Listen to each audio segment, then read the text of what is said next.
ఈరోజు కథ అక్షయ పాత్ర. అనగనగా ఒకరోజు ఆద్య తన నానమ్మతో కూర్చొని లడ్డూ తింటోంది.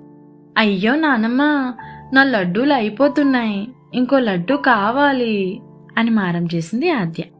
అప్పుడు నానమ్మ, ఓ బుజ్జి తల్లి, నువ్వు పాండవుల కాలంలో ఉండాల్సింది.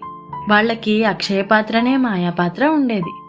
అక్షయ పాత్ర అంటే ఏంటి నానమ్మ? పాండవులు అడవిలో ఉండగా యుధిష్ఠరుడు సూర్యుడిని ప్రార్థించారు. సూర్యుడు ఆనందంగా ఓ బంగారు పాత్రని ఇచ్చారు. ఆ పాత్రలో అన్నం ఎప్పటికీ తరగదు. ద్రౌపది ఆ పాత్రలో అన్నం వండేది. ఎవరొచ్చినా అందరికీ భోజనం పెట్టేది. కాని ఒక్క నిబంధన, ద్రౌపది తిన్నాక ఆ రోజు ఇంకా పాత్ర పనిచేయదు. ఓహో, అలా తిన్నాక ఎవరైనా ఎప్పుడైనా వచ్చారా నానమ్మా? ఒకరోజు ద్రౌపది తిన్నాకే దుర్వాస మహర్షి తమ శిష్యులతో వచ్చారు. ద్రౌపది చాలా భయపడి శ్రీకృష్ణుని ప్రార్థించింది. కృష్ణుడు ఆ పాత్రలో ఒక చిన్న బియ్యం గింజను కనిపెట్టి తిన్నారు. అందులో ఉన్న భక్తి వల్ల ఋషుల ఆకలే మాయమైపోయింది.